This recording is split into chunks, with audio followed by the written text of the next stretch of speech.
My wife was just talking about this book she's reading that states that all the problems with babies are either due with their nutrition or the nutrition of their breastfeeding mother. And then my reply was that, well, that's quite natural for somebody to overstate their major and have a confirmation bias that everything they see is due to that because they've spent so much time studying that and they have a lot of passion for that topic.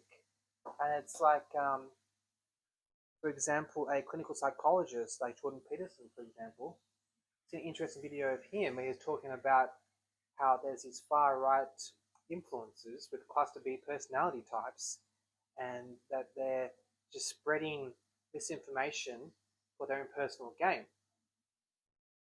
But another example would be like a exercise science physiologist or a personal trainer may attribute someone's neurotic behavior to the fact that they haven't exercised and that they're out of balance because they haven't done the exercise. Their body is like craving it, and perhaps they're not running on all cylinders. But go back to Jordan Peterson. Hypothetically, if there was a woman, let's say her name is Janine, imaginary woman named Janine, if she had borderline personality disorder, and let's say hypothetically she accused her stepdad of being a sexual abuse perpetrator, because she has been diagnosed with a borderline personality disorder, would you discount her accusation? Or would you look at it critically?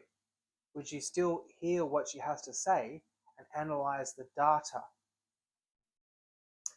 separate from the bias of this so-called condition? And also, the field of psychology has only been around a short time, and the DSM manual is constantly changing. And there's obviously incentive to overdiagnose people, but also I get the diagnosis. I used to do DBT. People can recover. People can regulate their conditions to a point where they're completely functional, and there's next to no sign of any kind of cluster B personality type. So if someone has antisocial personality disorder or even elements of that, it doesn't mean that you can't critically analyze what they're saying. Perhaps if you knew someone was diagnosed with a cluster B personality type, you may be an extra 5% of discernment extra. Like you may just be a little bit more frugal in how you listen to them, but you're not going to completely discount whatever they're saying. Because if you're going to do that, just because someone's a man with political views you don't agree with, then why wouldn't you do the same thing to Janine, the sexual misconduct allegation against her stepfather? People, even with a so-called condition, still have the right to be heard and to have their views debated in a rational manner. Just because someone has a so-called condition doesn't mean they're any less of a human being. They still deserve sovereign rights. How good is pancetta, by the way?